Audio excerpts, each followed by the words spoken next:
And the first page, it might be a bit of a spoiler, but the first page of my book is the dedication to my father. And then the second page is the first sentence of the book, which is that her father died. And my publisher said I had her attention from then on. So she said she read the first sentence and then the last sentence and then the whole thing in like 2 days.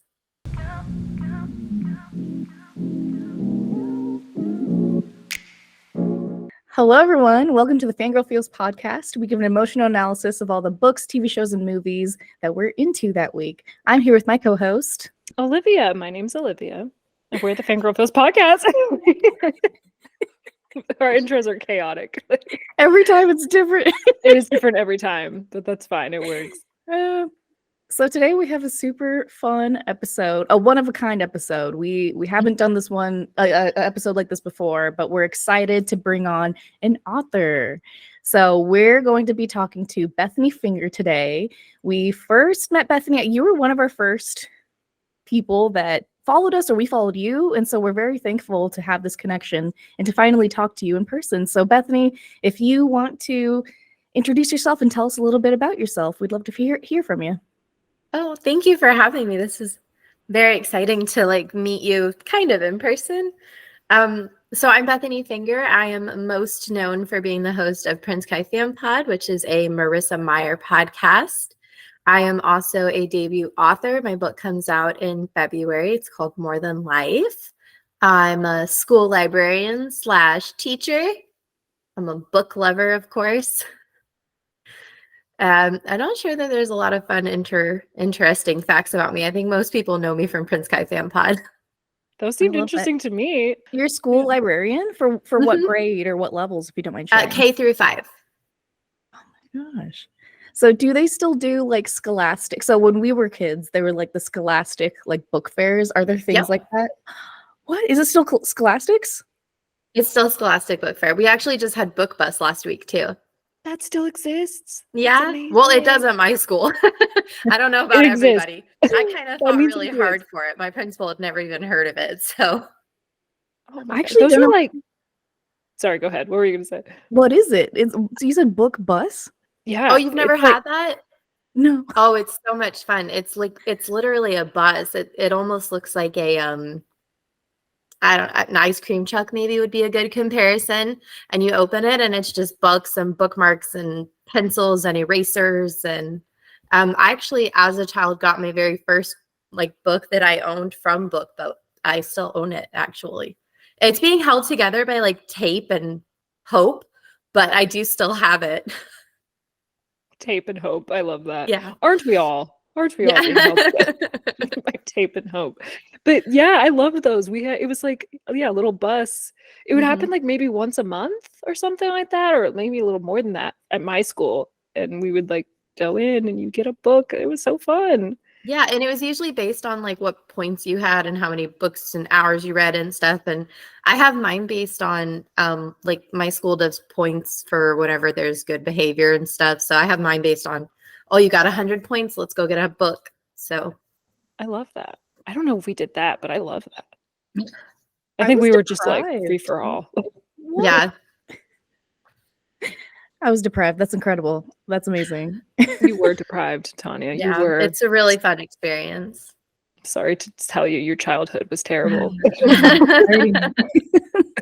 Cool. It's really cool to learn more about you.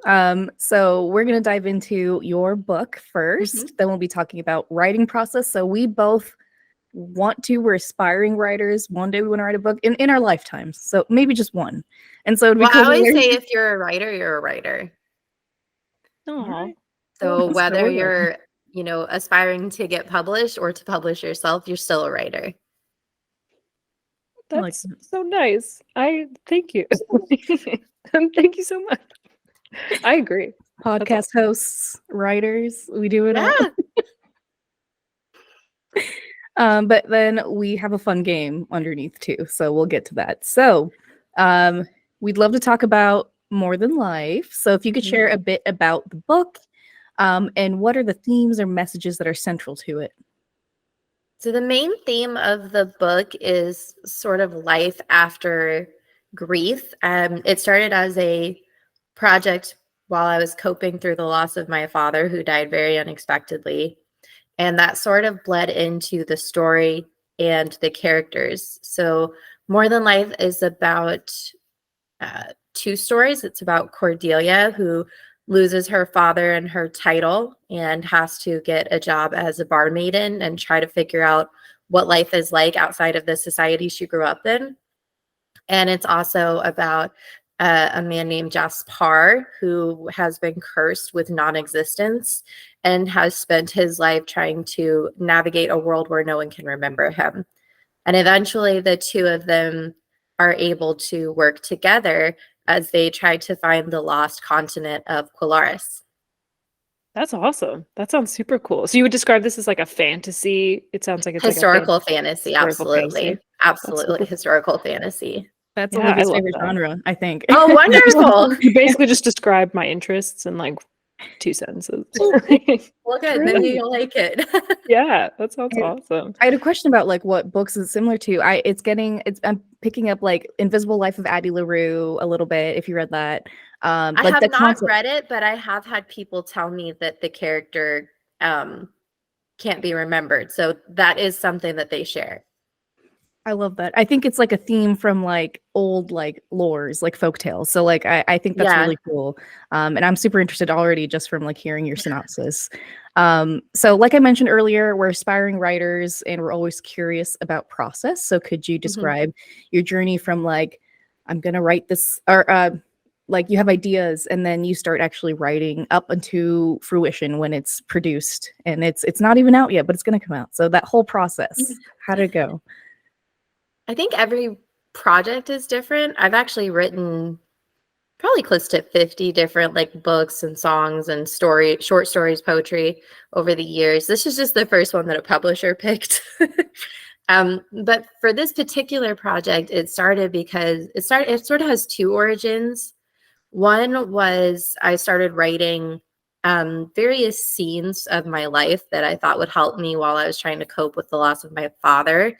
And then at some point, I had an idea for a conversation between two people where one person said, I know it sounds improbable, and another person said, it's impossible.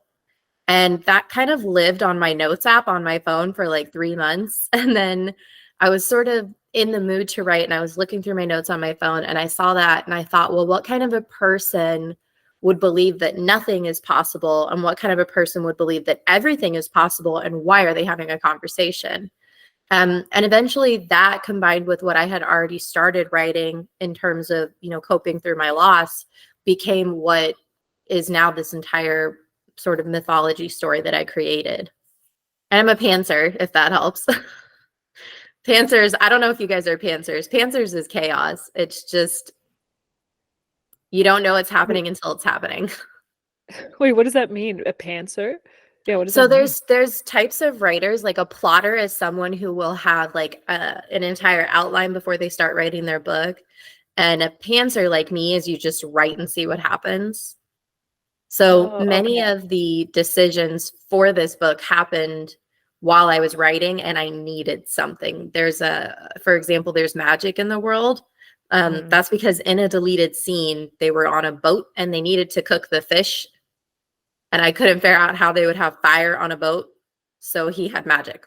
And now there's magic in the story. So being a pantser, the story kind of develops with you as you write it.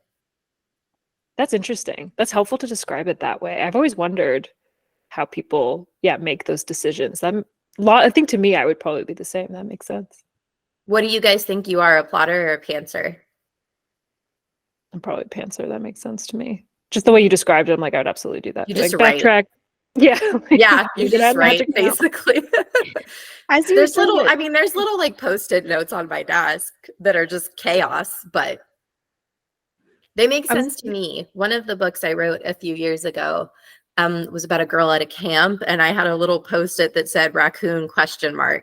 And it ended up being this entire chapter about her like running into a raccoon while she was using the camp shower. So they don't always make sense outside of your own thoughts and experiences, but I think being a pantser is kind of a wonderful way of writing. I don't know what it's like to be a plotter, but at least as a pantser, it's kind of endless creativity because you just do whatever comes to your mind. I love that. I think I'd be that too. I just sent like a image or a meme to Olivia where a writer had like printed out a really long like sheet and put like post-it notes everywhere. And I'm like, that's insane. That's a lot of foresight. But I do think I would just like write like if things came to me. So like I started stand-up comedy and I just write like ideas in my notebook. But anytime I try and sit down and just like write comedy, it doesn't come to me. So I think that makes sense to me. You have to be inspired by the world. Yeah, yeah. And I think that it's both. I think there are people who are plotters and people who are planters and people who are both. Marissa has said that she's a heavy plotter, and we all know how successful she is. So it just depends on what kind of writing style you as a natural writer have. I know she and I've discussed before about the difference between plotter and pantser, and I've explained my writing process to her, and she's like, I would have so much anxiety not having an outline. And I'm like, there's kind of an outline in my head a little bit, but mostly it's just chaos, and then I try to make it a book. Hey, whatever gets the book done, you know, at the end of the Yeah. day, right? It's like you wrote the story. Some So people like it, so it couldn't be that bad. exactly. A publisher picked it up. I mean, it definitely Right. can't be bad. Like, that's awesome. Yeah, that's super cool. That makes sense. So you've talked to Marissa Meyer. We'll get into this, but you've Yes. met Marissa Meyer before? Oh man. Yes. I'm very lucky I get to consider her a friend now. I don't know if you guys have read Gilded. I have not. It's on my list, but I So have not next read time you read Gilded, look in the acknowledgments for my name. it. Oh, that's awesome. She gives How a did you guys shout out meet? to she gives a shout out to me in the podcasting Gilded. The North Texas Teen Book Festival back in 2020, like right before the world shut down and went into darkness. I drove there because I knew she was going to be there and I wanted to tell her about the podcast. And then we started messaging and started emailing, and now we're here 5 years later, 4 years later. That's awesome. That's really cool. I love that. Like, it's cool the world can connect you in that way. That's really cool. I love that Goals. so much. Yeah. Yeah. Very cool. So we did talk a little bit about like perhaps because you're is it pantser or prancer? I'm so sorry. Pantser. Because you're a pantser, perhaps Like you fly off the seat of your pants. Gotcha. I think is what they're going for. See, I thought you were describing like your zodiac sign. Like I'm a pantser. Oh, I'm a Pisces and a Cancer. That makes sense. I thought that it's too, still and I was like, yeah, it's still a type of personality shift because it explains a lot about who you are as a person, whether you plan a lot or whether you sort of go into things with a vague idea and let them unfold as they come. Yeah.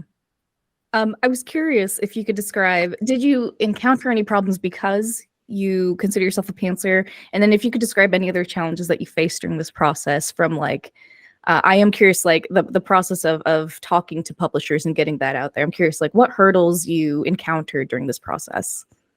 Well, as far as being a pantser, there are some challenges that come with it because sometimes you write a scene that either has no purpose in the book and you kind of have to save it and maybe it'll work in another book, maybe it won't. Or you write something that isn't where it needs to be in the story. For example, about a third of the way through writing this book, I wrote the ending and I wasn't expecting it. So then I kind of had to backtrack and fill in all those spaces and figure out how to get to the ending. And then as far as publishing, my husband calls it a journey of 1,000 letters because I have over 1,000 rejections over the last 16 years of trying to get published. So it is a long process for some people. But then you also have people like Marissa, her first book, her first try, her first letter, she got an offer. So it just depends on finding the right book and the right publisher at the right time. I think the biggest hurdle is just the amount of effort that goes into the querying process because it can be very exhausting. You know, you have to research which publishers and which agents might be interested in your book, and then you spend hours working on a query that's designed specifically for them so that they don't feel like you're just sending some random template letter. And then within a few days, they give you a template letter that says like, thanks, no. So I think the difficult process of trying to get published is just dealing with all that rejection for so long. Yeah, that makes sense. Oof, that's tough. Yeah. I mean, congrats on getting that published. Like that's a Thank huge you. success. Yeah, like that's not a small feat to Well, I to mean, like even win this this book one. has 87 rejections. So yeah, That's it's all fair. about finding the right person and the right time for your book. Yeah. What do you think connected your publisher and your book? Like what did they say? Like how did that connection So happen? my publisher, when I sent my book, they asked for the entire thing. They said, I sent them the first chapter, and then they said, can we have the complete manuscript? And I said, I have the manuscript ready, but it's in book format, because at the time I was very strongly considering self-publishing. And she said, it's okay if you send it in book format, we'll still read it. And the first page, it might be a bit of a spoiler, but the first page of my book is the dedication to my father. And then the second page is the first sentence of the book, which is that her father died. And my publisher said I had her attention from then on. So she said she read the first sentence and then the last sentence and then the whole thing in like 2 days. Wow. Oh, yeah. So it's you like clearly connected with her in some way. I've always Mhm. heard that the first chapter, especially too, is like one of the most important Mhm. things in the querying process. And there's like a lot of pressure on that. It's, it's your job interview. It's you're putting your best foot forward. It's that moment where you're trying to get everybody's attention with just a couple words. I know some of the querying I did, they would request like the first 5 chapters, and some people would only want the first page. So it's all about putting as much interest as you can into that small amount that they're actually going to read before they give your book a chance. Yeah, that makes sense. And it makes sense that you have to send it out to 1,000+ people because you Yeah. have no idea what type of reader they are, or what they're looking for. That's daunting. And congrats. Your perseverance is so admirable. Thank you. So we had some questions about your character development. How did that Mhm. process go? How did you create the characters? And do you have a particular favorite? Ooh. I think my favorite is Diarmid because he's a cranky old man, and I think that's always fun to just write someone who's cranky, because then when they are happy, it's like this big, huge thing. Um, Characters have always been fun for me because it's easy, I think, to come up with your basic character. Like, okay, my heroine is strong and bold and brave, and in my case, my heroine is clumsy and she makes an ass of herself a lot, and she's very whiny in the beginning as she's trying to figure out, like, well, I thought I was going to be a lady of society and now I'm a maid, so how do I handle cleaning bedpans and chucking oysters? And so that was really fun to develop her character, because she got to start out on the top, and then we saw her completely fall, and then we get to see her have a much better comeback after the fact. And then with Jaspar, he has been alone for so long that a lot of his mannerisms are based on, no one's going to remember what I say anyway, so I can say whatever I want. No one's going to remember what I do, so I can do whatever I want. And then as far as all the side characters, it's just fun to have different styles of people, because there's different people in the world. One of my favorite things to do as an author is to have conversations with interruptions. And my books are filled with them, of conversations where one person is talking and the other person interrupts them, and back and forth. And it's because I feel like when you're talking to someone, especially someone that you know really well, you do interrupt them, and not in a negative way. It's just that's your shorthand. That's how you talk to each other. And so one of the things I like to include as far as character development is how they have conversations and what their mannerisms might be. Is there a certain word they say a lot when they're angry? Do they talk with their hands? Do they always play with their hair when they're nervous?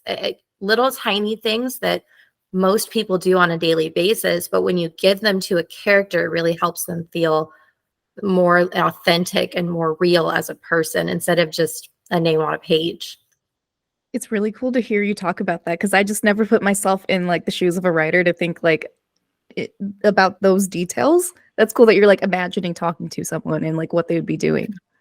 I mean, you can do it out loud too. I've definitely, put my husband in that position of like, okay, you and I are fighting and I'm yelling at you. What's your facial reaction? And then I have to see if that reaction works for what I'm trying to describe or not, Or like, okay, let's say I pushed you in this direction. Would you fall on your leg? Would you fall on your hip? So I mean, there is like some fun action role play that you get to do with it. But for the most part, I think it develops pretty organically, at least for me. That's really interesting. I've never heard it described that way. Like I'm an artist too, and it's funny how that's so similar. Like if I'm drawing a pose, I'll often like act it myself, or I'm like Yeah. thinking like what my face would be doing in like a certain pose. So it's almost very similar. Yours is just more like yeah, it's basically the same thing. That's really cool. Like a good way to describe it, and it feels very like attainable. What's your artist handle? It's Viva with That's how I triple know V. you, because I shared like a million of your art on Aw, thank Prince you. Kai Fan Pod. Oh, That's how thanks. I know you. That's probably where I knew the podcast from too, because I'm constantly sharing different artwork. So Oh, yeah. yeah, I Now I drew a get lot. to fangirl a little. Sorry. Oh no, I appreciate that. That's too nice. Yeah, I love the Lunar Chronicles, so I drew a lot of that like artwork for it. But If you ever yeah, draw similar. anything for my book, please let me know. I'll tag you if I do. I totally will tag you. Don't Absolutely. worry. That's awesome. But yeah, that's really cool. That's really helpful to like visualize like that kind of Mhm. conversation and that back and forth. That's super cool.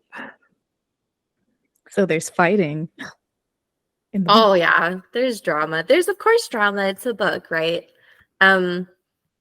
There's more fighting in terms of arguments than physical fights, but there are quite a few physical like interactions that I had to do a lot of research on and try to figure out exactly what the movements would be, what the mannerisms would be. And then of course the world building was similar because I sort of had an idea of what I wanted the kingdom to be like, but then I didn't know anything about that landscape or what kind of climate it would be, what kind of animals would live there, what kind of material would they use to build, what kind of words would they have said at that time, what clothing were they wearing. So the research process really lent a lot into character development and world building as well.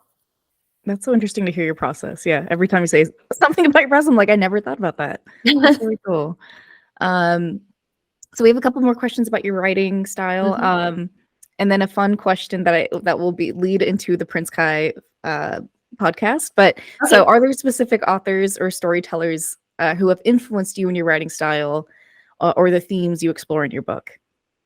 I mean, Marissa is a big inspiration as far as writing goes in general, but I think considering my connection with her, people might be surprised that we have very different writing styles. This particular book, I would say K.M. Shea was a big one. She wrote the Timeless Fairy Tale series, and she has this wonderful world building technique where she sort of creates a world and then just makes the story a part of the world as opposed to describing the world as you go. And so I try to include that element when writing my story. So there's not really a lot of information dumps. It's just there's magic and we don't really need to explain it, you know. And I think that for me that worked out better. I think some books need more exposition.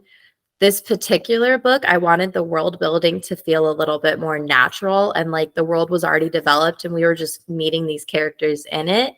So I would say perhaps the biggest style choice that I choose that's a little bit different from other people is my world building is already a part of the story. I don't navigate it during the beginning. I don't give an exposition of like, once upon a time, and then we have 2 paragraphs about where they are and what they're doing and what day it is. I sort of weave that stuff in very early on, but in various places in the story.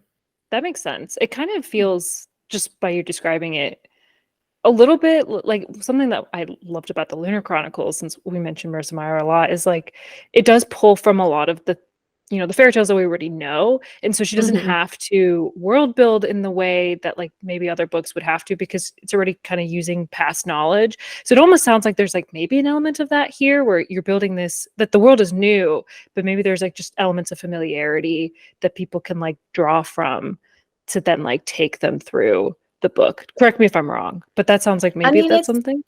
It's more a process of learning about the world while you're experiencing the world. So because the character goes from a high level of society to, joining the working class, readers get to see a pretty big picture of what their world and their community is like, just because of the way it starts and the way that the story goes. And I think it makes it a little bit better if world building is just a part of the story.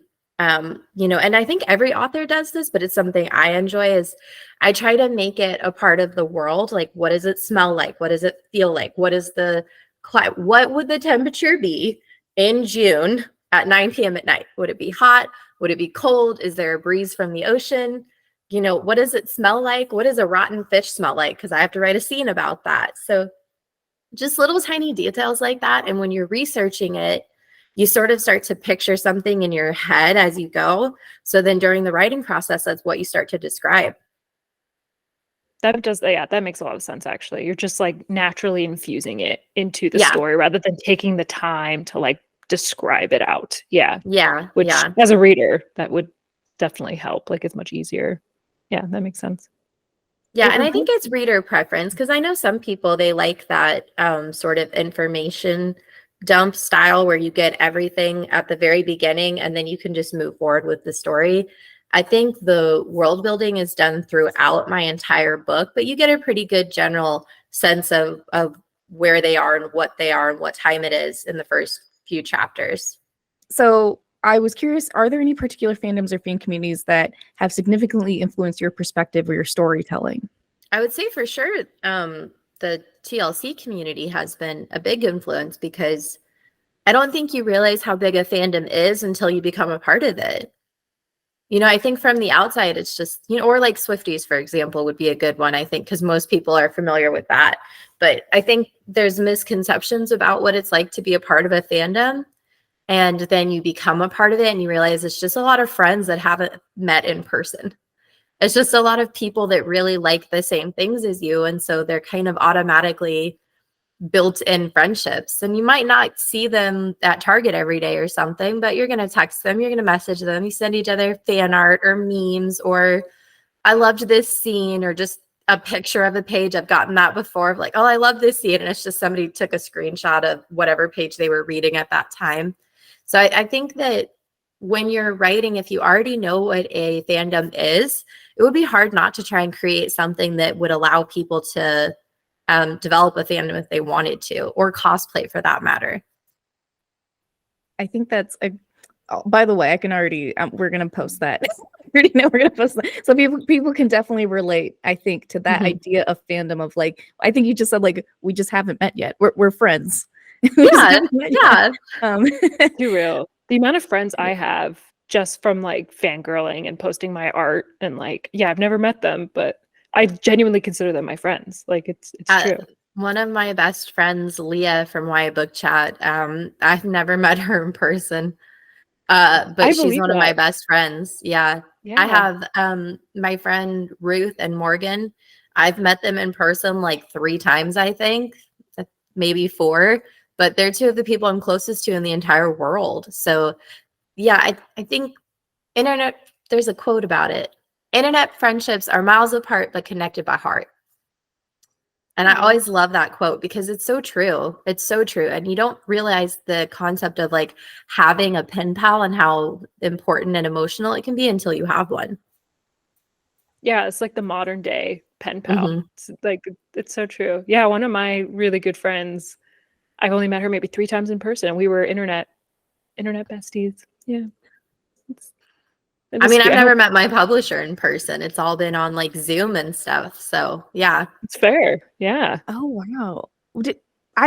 Just to go back a little bit, did you go through that process during the pandemic? Is that a reason why you haven't met them? Or did that play a part? No, this all just happened. Like I wrote this book in 2023. And they're located in Florida. So everything we've done has just been email or Zoom.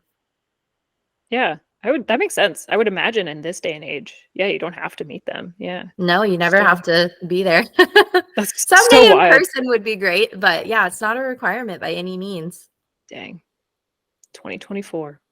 It's the world we live in. But anyways, yeah, so that question about fandoms is a great segue to the Prince Kai fan pod. So I'm going to give it over to Olivia to ask some questions.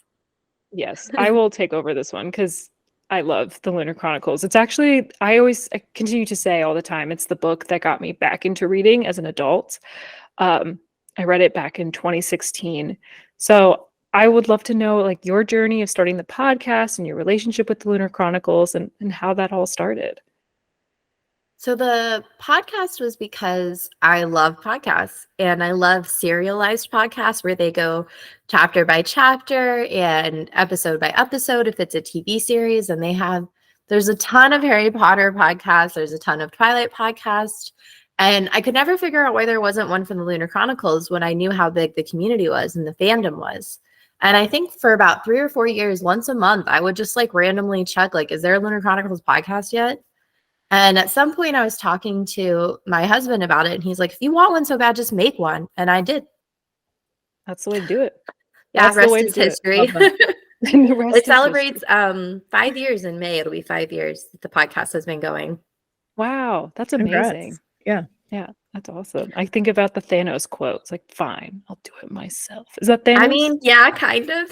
Yeah. But it worked out really well.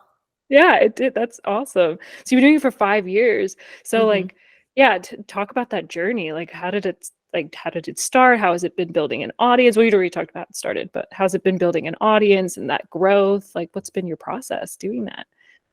Well, building the audience was difficult because I'd never done a podcast before. I actually didn't even have social media at the time. I think I had a Facebook that I never used, but I didn't have Instagram. So I did a lot of research on like, well, how do you get people to listen to your podcast if you make one? And one of the things was that you were like supposed to promote months before you ever released an episode. So I created the Prince Kai Fan Pod page on Instagram and I started posting with hashtags about Lunar Chronicles. And people just started following right away. By the time the first episode came out, there was almost 400 followers because people were just super excited. And this was at the time, it was right around the time that the new paperbacks came out. So there was sort of a revival of new Lunar Chronicles readers and old Lunar Chronicles readers getting excited about the reprint.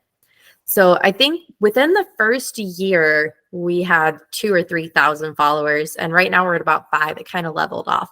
But what really hit that mark was meeting Marissa. Once she was on the podcast and started promoting the podcast on her page, people really started to notice us.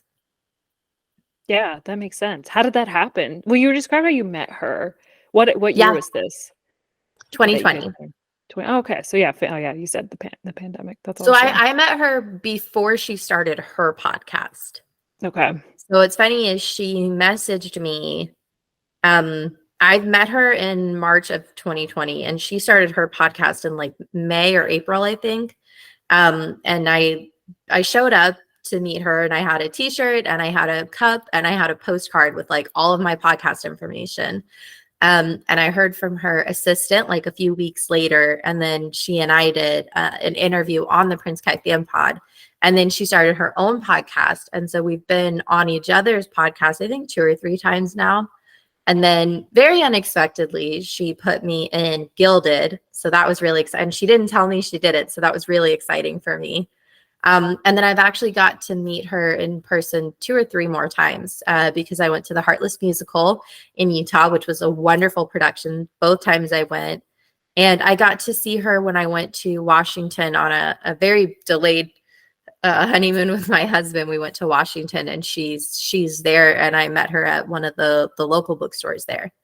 That's really cool. Yeah, that's a really cool like connection. A really cool story. It's cool to just feel like authors they're just people too, you know? Like you just become meet your idol. Sometimes it works. Like yeah, I mean, yeah, sometimes it's scary, right? Yeah. But Yeah. that sounds like this was a good one, like a good connection. That's really cool. So how do you balance all these like creative endeavors, like being a podcaster, being an author, and like in creating your own like social media? Do you have like separate social media accounts? How's been that process of like, balancing all these different creative endeavors? I definitely have different social media accounts because I have one for me as an author and one for the podcast as an entity. I have, it depends on what's going on. Right now, the podcast is on a winter hiatus, so I don't have to do a lot of promoting on Instagram. And my book is about to come out, so I'm focusing a lot of my social media time on promoting the book and the pre-order and the library orders and things like that. And when it comes to balancing both of them, I try to make it a very specific thing. Like on Instagram, episodes come out on Fridays, so I'm going to post something on Friday. And then I always do fan art Friday, so I'm going to post something on Friday. And then Wednesdays before another episode comes out, so I usually post like a little audio clip. And then that's kind of it for the podcast. Just like 2 or 3 a week is all I really do. And then for mine, I just, whenever I have the time to come up with something that I think will be like a fun image or a fun promo, I'll just make it and put it on my page. No, that makes sense. We try to aim for 2. We barely do 2 a week, honestly. It's tough. The It's fact that you're able hard. to like, It's a lot of it's work and a so lot hard. of time. Yeah. I also sometimes I'll just spend like 2 or 3 hours making a bunch of them, and then you can schedule it on Instagram. You can schedule it to go out on a specific day at a specific time. So I've definitely done that before, especially when it comes to fan art. Like I'm like, okay, I'll just get, all 20 of these fan arts ready. It'll be like 3 or 4 hours in a sitting, but then I don't have to touch it for a couple of weeks. Yeah, It's that's smart. inspiring to hear you describe this, because like you're doing this on your own. Like there's 2 of us. Yeah. I'm tired. Once a week Yeah. we'll post. Well, it's different for everybody. I had 2 co-hosts in the very beginning. But it was really difficult to juggle 3 different schedules, 3 different time zones. One of my co-hosts is in the military. My other co-host, it has twins. And at the time that we started the podcast, her twins were only 2 years old. So they needed a lot of attention. And I think after the first year during the pandemic, they both were like, we need to step back from the podcast. And I decided I would just do different people for every episode. And they still come back all the time. I actually just recorded with them yesterday. But it gave me an opportunity to meet other podcasters, because then I was constantly like, I like your art. Do you want to be on an episode? I think you like Lunar Chronicles. Do you want to be on an episode? You're an author. Do you want to be on an episode? And eventually I was able to sort of build an even bigger community and meet even more people, which I think lent itself to the Instagram. It didn't require as much work once that community was built in. Yeah, that makes a lot of sense. That's cool that like having people step back actually like opened up the opportunity to like grow your podcast in a way. Like sometimes it's good how those work. And yeah, and like your relationship with them is still good. Like that's awesome. That's great. So what is your like vision for the podcast like moving forward? So you do it yourself. What do you want the podcast to be in 2024? What are some of your goals around that? So we just finished winter, and we're going to do one for each book. So we're going to do one for, we're going to do like a Cinderella episode, a Snow White episode, a Tangled episode.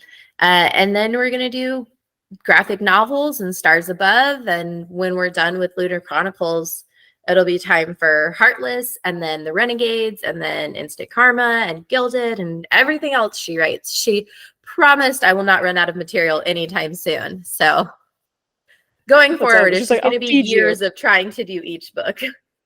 Yeah, that's fair. It's nice that you have like you're like scheduled out now. You're like, I know 20. It's like moderately scheduled. Yeah. I know those books are going to be done at some point.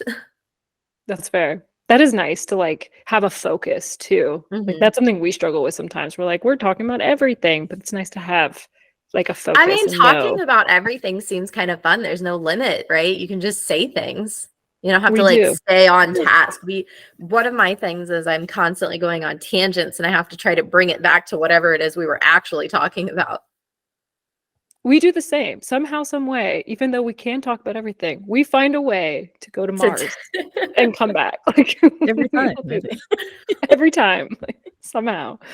But that's awesome. Yeah, you are welcome to come back on this pod anytime to talk about everything and anything. Well, hopefully if you guys read More Than Life, we can do another one sometime. Yes, for sure. That'd be awesome. Well, okay, so those are all the questions we had about the Prince Kai fan pod. So we'll move on to like the end, which is just a fun game. We were thinking of something we could do, like the 3 of us, that would be a fun ending. And so with the help of ChatGPT, I came up with would you rather questions the Lunar Chronicles edition. These are kind of chaotic. I came up with 4 with the help of ChatGPT. So I haven't read these in a while, so this is going to be interesting. Okay, so would you rather, the first one, would you rather deal with the challenges of maintaining a secret identity and leading a rebellion, facing constant danger and scrutiny, like Cinder, or attempt to navigate the complexities of a lunar dating app where everyone's profile picture is an illusion? The first Don't one, blame her. because the first one, because I've been married for 11 years and I have no idea how to date anymore. And the very concept is terrifying. So definitely the That's fair. first one. I'd rather be a convict, like a convict on the run, than be in the Yeah, dating I apps. really would. I really would. Dating apps sound terrible. Sign me up for convict. That's funny. I feel like I would be the same. What about you, Tanya? I would have chosen the same just because the gaslighting with the dating app, you know, I don't need Yeah. it. I don't need it. Very The toxic. unfortunate, Mhm. it's so toxic. And the unfortunate reality is like that is probably dating apps now. Half the pictures are fake anyway. So Yeah. we're in that world. Real. I don't need that. Yeah. So I want an alternate reality. There we go. Number 1. yeah. Exactly. I'd Choose the rather other. be an on the run princess for sure. Then deal with dating apps. Absolutely. 100%. Yes, agreed. So we're all on the same page with that one. So That's then funny. we, at least all 3 of us are working together to break out. So maybe we'll have a higher chance then. Yeah. Yes. I think I feel like our odds are high. You know, I think we'll be fine. I have no real world skill sets. I'll lean on you too. I will try my best. Like, I got none. You would have none. I have none. I did won a this lot one. of research for the book. I might know some stuff. Okay, we'll There you rely go. on you. On you. You're the leader of this pack. It's like leading a rebellion pack. It's up to you. Oh gosh. Okay, next one. Would you rather experience the psychological toll of winter's lunar gift, grappling with the fine line between illusion and reality, or endure the physical hardships of genetic modifications like wolf? Oh, so basically, would you rather be winter or wolf? That's a tough one, actually. Okay, I'm going to say winter because, side note, I have an extremely low tolerance for pain. Like, very, very, very, very low. So I don't think I could handle what Wolf has to go through. Yeah. Winter's pain is one of those invisible pains that doesn't get talked about enough. But it isn't physical. So I think maybe I would be able to handle it. It would be a more achievable goal. Yeah, I agree. I feel like she seems happy overall. She seems It's fine. something, it seems like there is a way to manage it. Yeah. Yeah. Yeah, it's manageable. Agreed. I don't want to be a wolf either, so no. I mean, I don't have any problem with being a wolf. It's just the process of becoming one that would be a problem. That's I feel fair. like if I was Once a you're wolf, there. I would have a lot less to worry about. Like, Yeah, they you're have a probably pretty right. chill life. They just like wander around and eat things. But Yeah. It's you. I feel like the process of becoming one sounds very physically taxing. Yeah, that's totally fair. Yeah. This What is about you, funny Tanya? because I really like Winter as a character. I'm just purely basing this off of like I didn't like Wolf. He wasn't my favorite character. So for that reason, I know I'm sorry. For that reason, I choose Winter. But I did want to ask you. I mean, okay, maybe we'll ask at the end of this game. I was curious about like your faves from the Lunar Chronicle, but maybe that'll give away Oh, the I game. am So a we'll ask after. diehard wolflet. Oh, really? I love Oh, Scarlet and Wolf. dang. Absolutely love them. There you go. Incredible. You I'm heard so it here, sorry. Yeah. folks. Like Tanya, No, it's how just rude. there's something that's probably my age showing, but there's something very comforting about knowing that you can do or say anything and they're going to love you anyways. I feel like the immediate acceptance they have of one another when really they should have, if we're being honest, at their ages, they probably should have been a little bit more cautious about traveling with strangers. But it worked out for them, so I guess it's okay. But I just the sort of instant devotion that they have to each other, I mean, that's hard to not find desirable. That is totally fair. You know, like they will literally die for each other. Yeah. So, yeah, makes sense. I do love them all. I'm a Crescent Thorn girly. Honestly, I was diehard, and then rereading the chapters for the podcast, going through everything so slowly. As much as I still love Cresswell, I really do. Like I said, there's just something very desirable about that instant connection that the two of them have. Yeah. It's I very see that. much like the ACOTAR series, A Court of Thorns Mhm. and Roses. Yeah. I get it. I understand. Yeah. I see the appeal for sure. I love them all. They're all great. All great couples.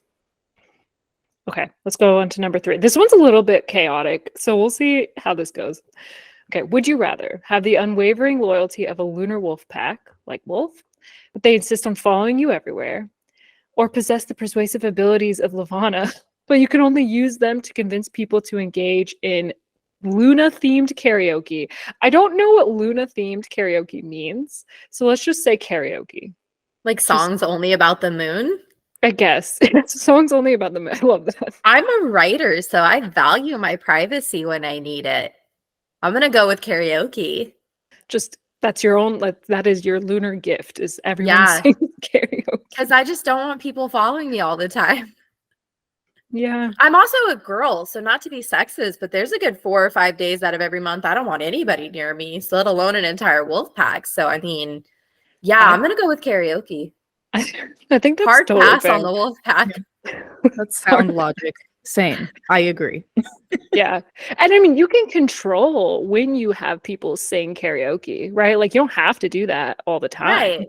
So, like, Just you like could when they need that's more of like a consequence thing, right? That's like when karma is taking too long to catch up, I make them do karaoke. Exactly. Like, that's what you get for I think messing with Luna me. karaoke would have to be stuff about the moon.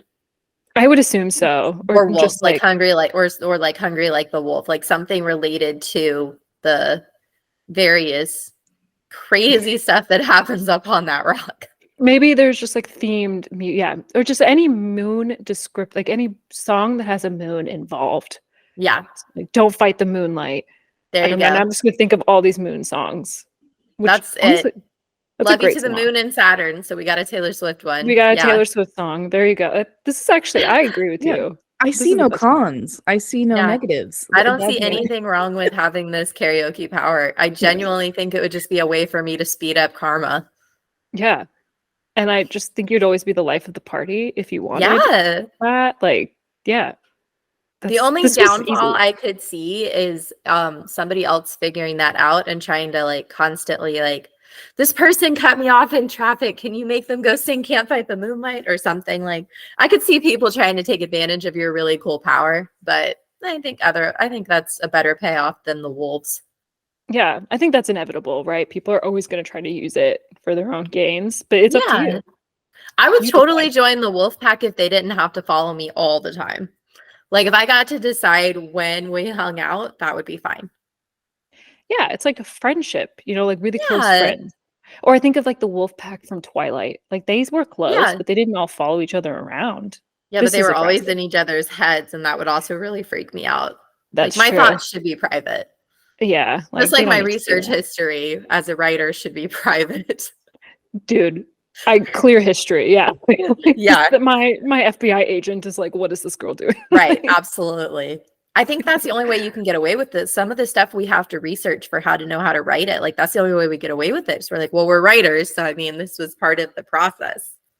It's research. I obviously have to know how long it takes rigor mortis to set in, or I can't write this scene, right? So Obviously. sorry, officer, but it was valuable information. You have your book to prove it. Like, you'd be like, here's the evidence. Exactly. Officer. Yeah, I think you're totally fine. It makes sense. So we're all agreed on the karaoke. I agree with this. I see no cons. This was not a good would you rather, ChatGPT. It could have been better. Oh gosh. Okay, last one. This last one.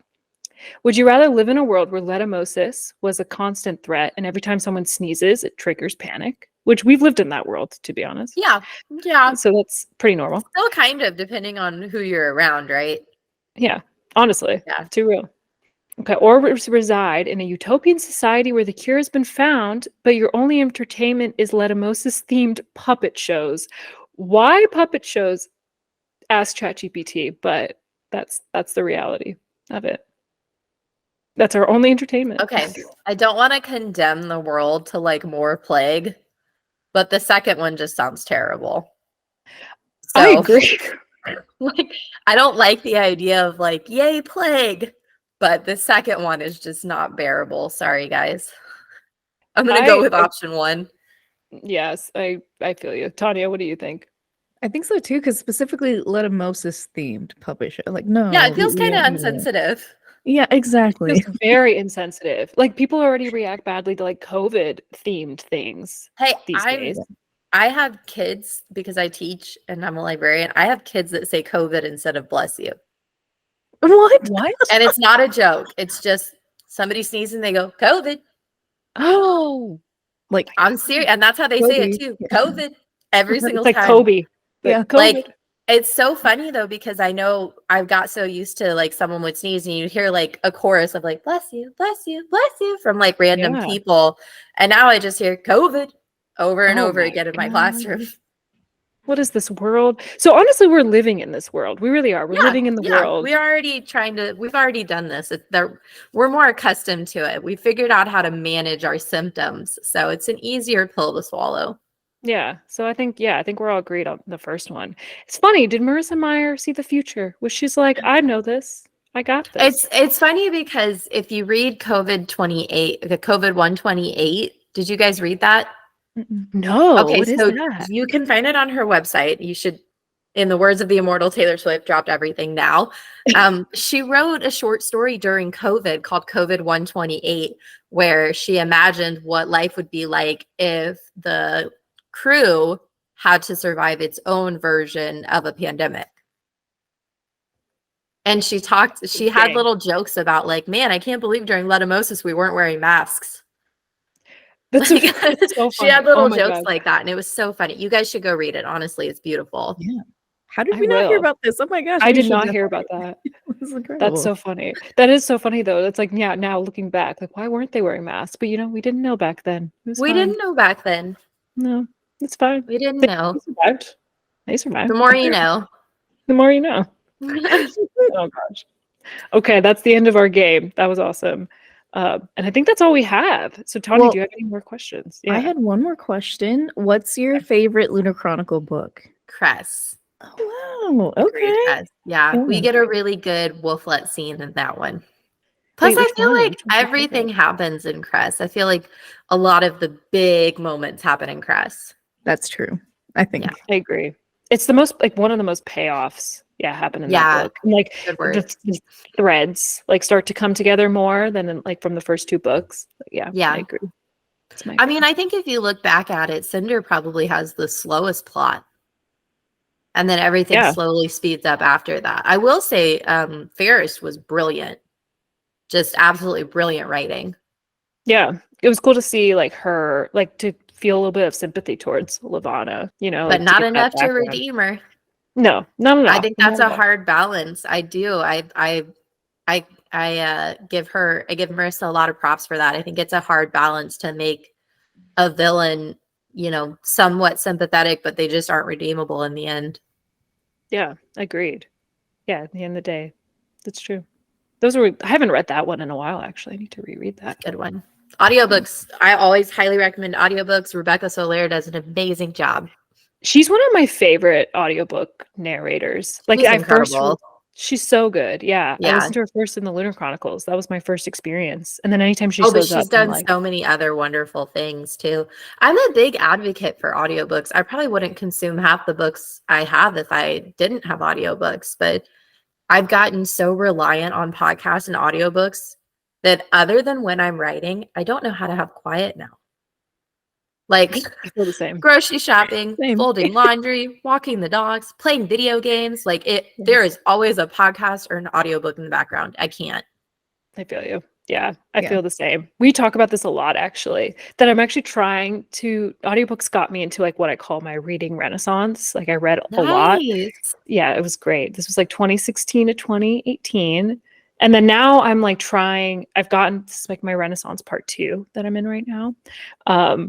But I wanted to read more physical books. But yeah, at the end of the day, I'm like, audiobooks are just It's still a book. it's still a book. Yeah. And if it From a allows me to read. librarian perspective, it's still a book. If this is what I always tell people who say like audiobooks aren't real reading, then any child under the age of 5 has never read a book. It's a good point. Because if Yeah. if audiobooks aren't reading, then us reading to our kids is also not reading. And that's just not fair. Yeah. Whether we read the words or say the words, it's still a story. It's like I've heard it described like it's about the comprehension of the words. It's not Yeah. necessarily the act of like seeing the words physically. I think like, it's just about it. snobbery. Yeah. I think agree. people want to be more impressed by reading a book than listening to a book, so they're just snobbery.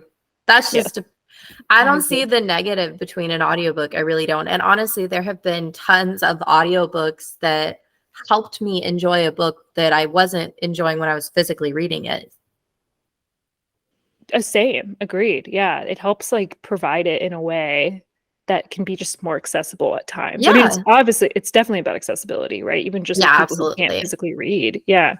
Like it helps a lot with that. So Speaking team of, audiobooks. yeah, same, Yeah, for sure. 100%. I'll But are climb you that gonna, hill every day. are you gonna have an audiobook for your book? Like, Yes, can you talk at to some potentially- point, yes. The our current like publication production plan right now is focusing on the physical copies of the first 3 books. And then after that, they'll focus on audiobooks, which I'm really excited for, because that was honestly one of the first things I asked for in my contract was, are there going to be audiobooks? Because not only am I an advocate for audiobooks, I love audiobooks. And I know so many people who only have the opportunity to listen to books. And I wanted my book to be as accessible to as many people as possible. That's incredible. Yeah. We advocate for that too. Yeah. Thank Having you. both. Yeah. Yeah. So it sounds like it's gonna be a trilogy. That's Yeah. your series. Oh my gosh. Amazing. Yep. Love a good And trilogy. as of this morning, it is on Ingram. So if you or listeners want to request it at your local library, please do. It's available. You never have to buy it. You just get your library to do it for you. There you go. You heard it here, folks. You heard Call it to here, action. listeners. Yes. Yes. heard it here first. So I mean, that's a good way to end it. Like provide your socials to everyone where they can find you, Mhm. like the name of your book again, and where they can get that, and then we'll close this. Yeah. So I'm everywhere at Bethanie Finger author.